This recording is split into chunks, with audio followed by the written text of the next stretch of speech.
Salutations! Welcome to another episode of Foxx Plays KSP, the 365-day challenge, the reboot. Recently we've been doing some unmanned moon missions, and we've sent the Onyx Hare on its merry way to Duna, but I want to kind of continue with our slightly special missions. We actually go places instead of just kind of sitting in orbit once we're up there. So I'm going to try another manned moon mission, and I tried two of these early on in this playthrough, in a different save, so long ago, but they didn't end well. They ended more or less catastrophically, but hopefully we will overcome. So I hope you join me on the launch pad for our flight today. And here we are on the launch pad, and given that it's launching on a proton rocket, or rough equivalent, I figured I'd kind of loosely base it on the Zond program, or at least it shall be an homage to the Zond program, because the actual spacecraft is nothing alike.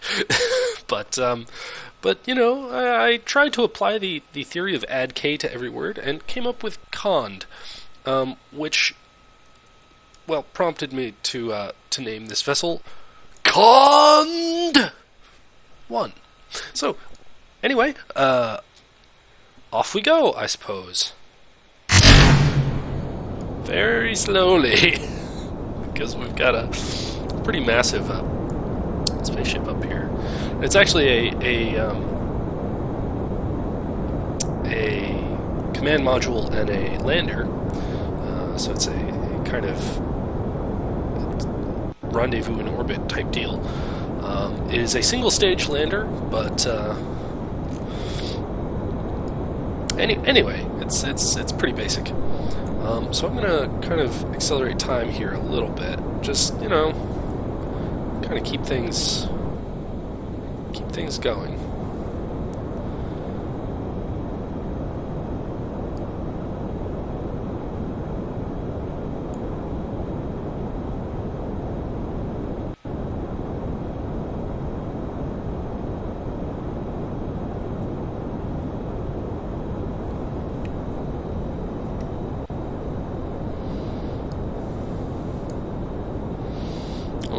We've got our payload sticking out there just a little bit.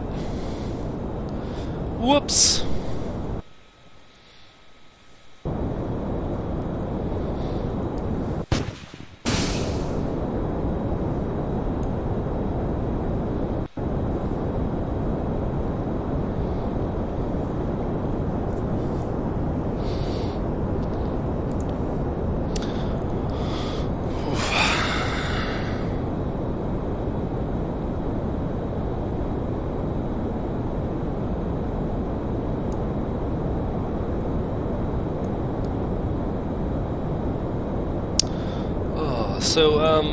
So it's unlike the Zond program.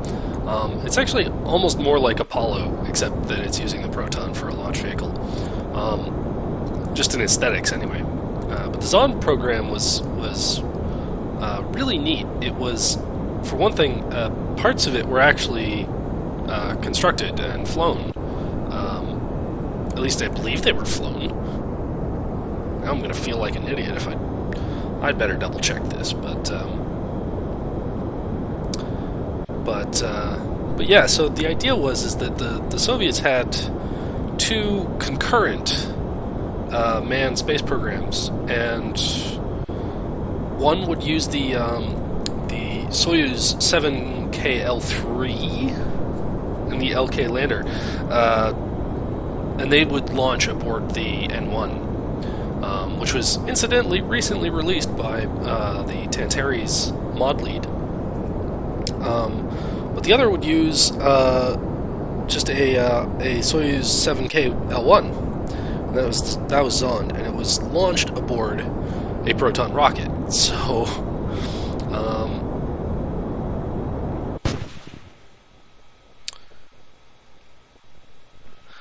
I'm just double checking here because I'm almost certain that they actually flew unmanned loops around the moon.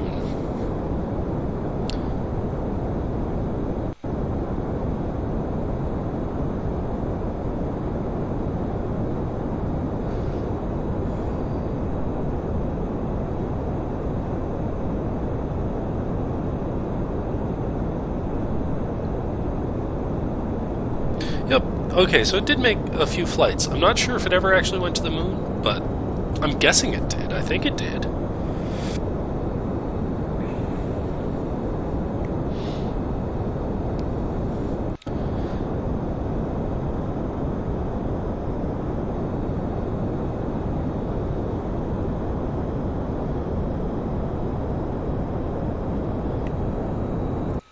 Yeah. Yeah, Zond 4 through 8 were test flights under Soviet moonshot. Okay, strip down to make possible the launch around the moon from Earth. Yep, they used a free return trajectory. That's pretty clever, actually. So, anyway, Cond is flying through the upper atmosphere, and we're going to just roll to heads up real quick. And we're going to jettison our fairing, I think.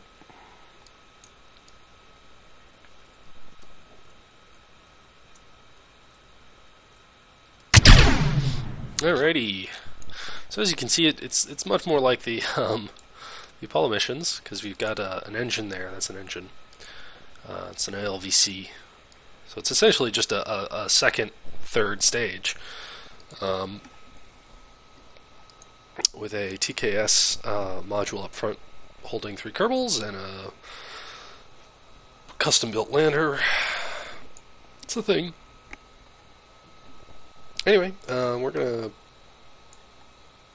basically just point at the horizon and burn for orbit.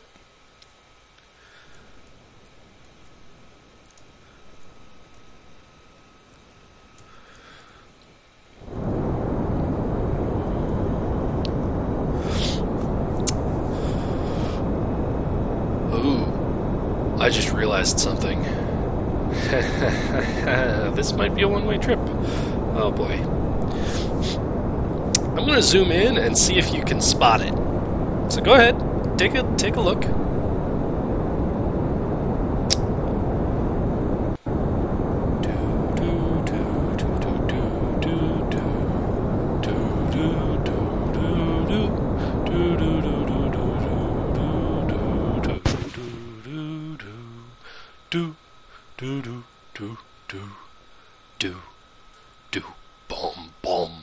Alright, so, if you had not seen it yet, I shall tell you.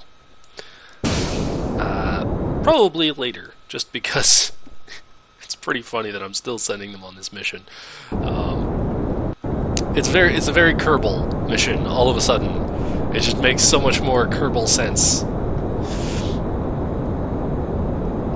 First we need to get ourselves a proper orbit.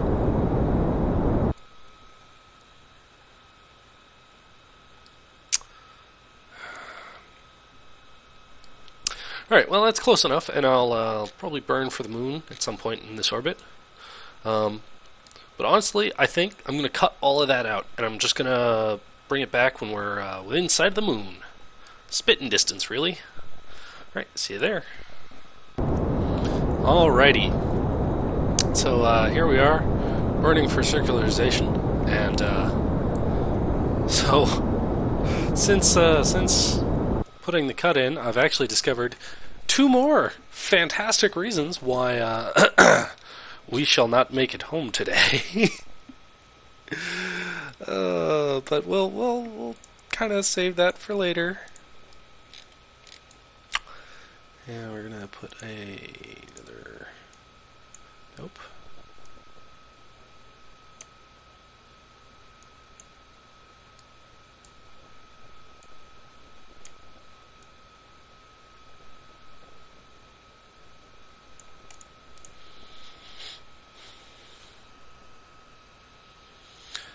Okay.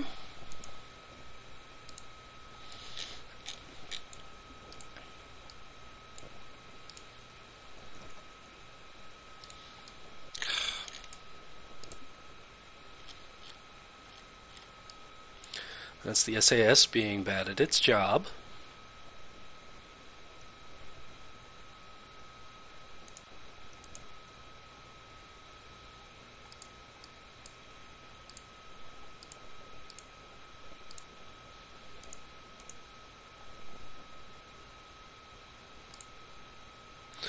Alrighty. Oh, so many reasons why we won't go home today. To the moon, maybe.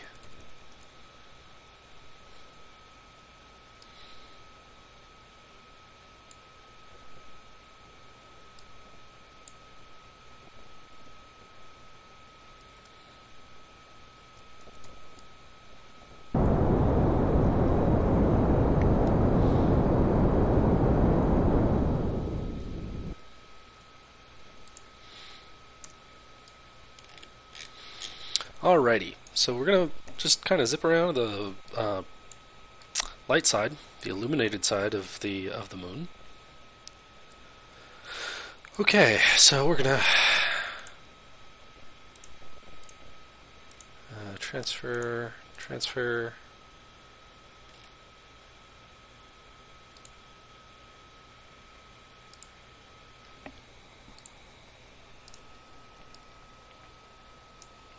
All right, well, good a time as any to do what we do. So here we go.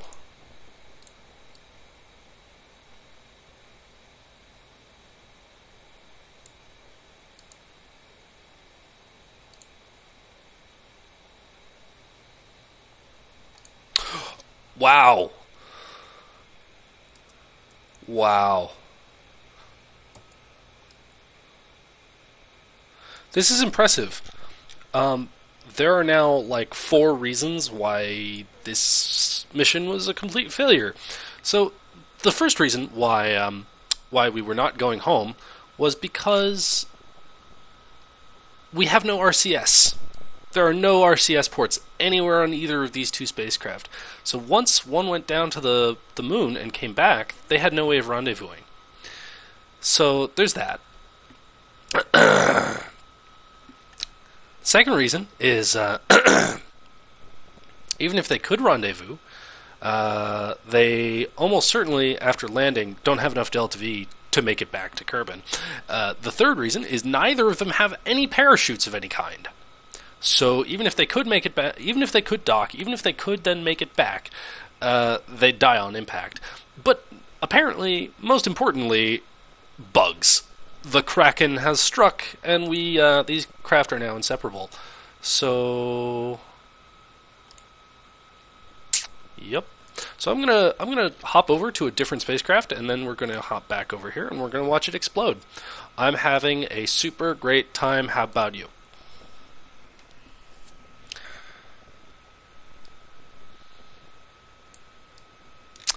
Here's Tiangong 1. And Shenzhou 1. Pretty little station, all unmanned. Anyway, time for the horror show to continue.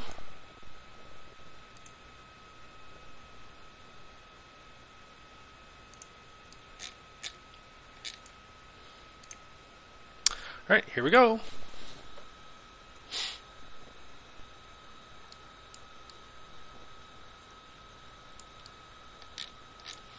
Let's try that again.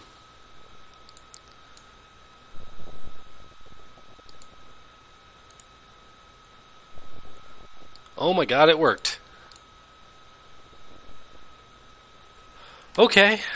Wow, that's happened twice in our games so far, and it's always meant that we just died. That the whole spacecraft just exploded. Alright, well, let's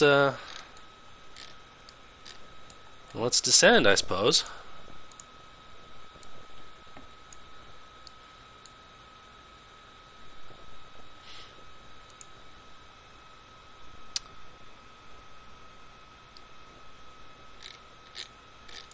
That's almost certainly lying. I don't think we have that much delta V.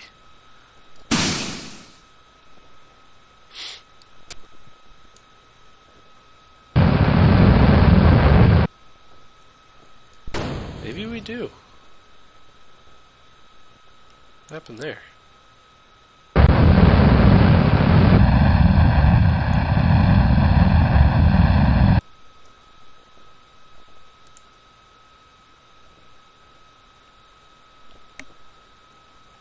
Okay, well, let's spin ourselves around, get the optimistic landing gear out.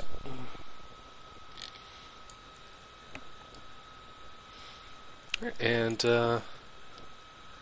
we'll just we'll head on down. Right. Radar altimeter says 13 kilometers and closing fast. So we're going to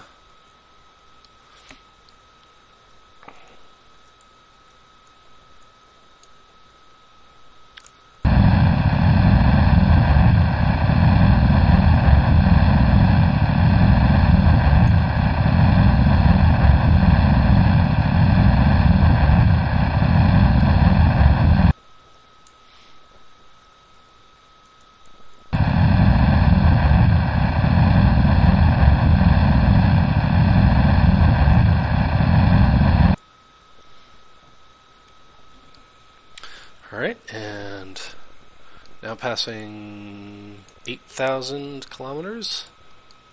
Or, sorry, 8 kilometers. No, 8,000 kilometers. 8 kilometers. It switches between kilometers and meters, and it freaks me out sometimes. Messes me up.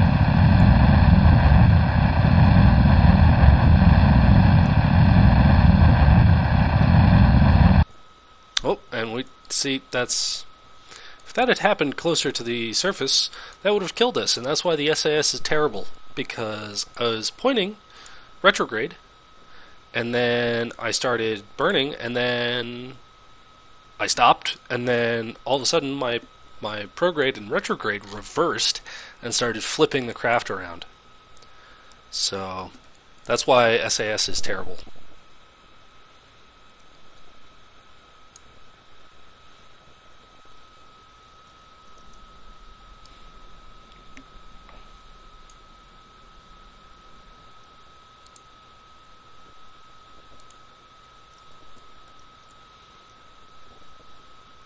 Alright, but we seem to be landing quite... We're landing whether we want to or not. We're only 22 kilometers from Muna 2, which is interesting.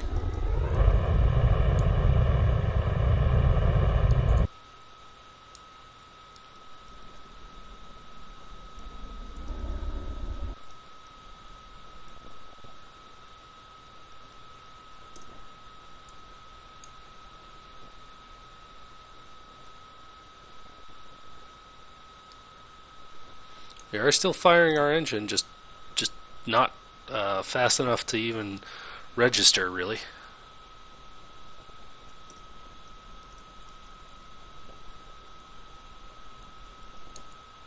Alright. That's us landed. Alright, well, that's a successful moon landing. Yay. We'll just deploy our thing. Alright, and we'll EVA Kerbals. There we go.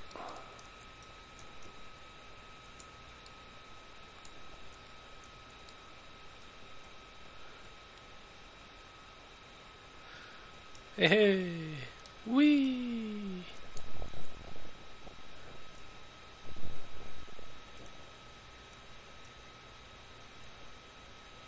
Alright, well, let's see here.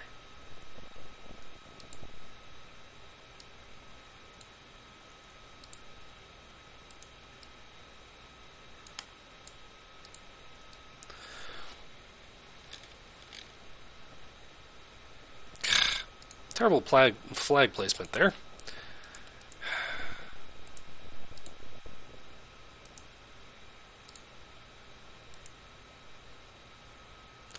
Dadgummit! Plant flags right, you dummy.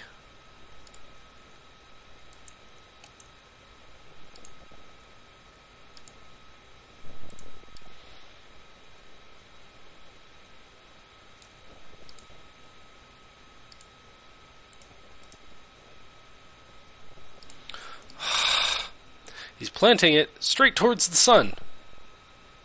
Like, straight towards the sun. So you can't even see it.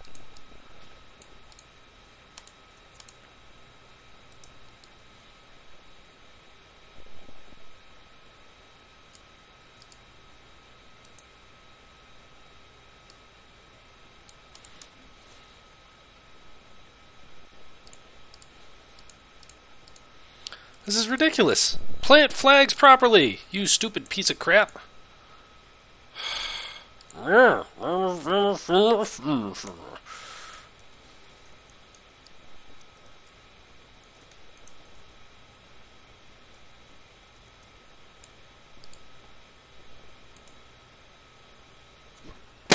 I give up. Screw this mission, screw this craft, screw this flag.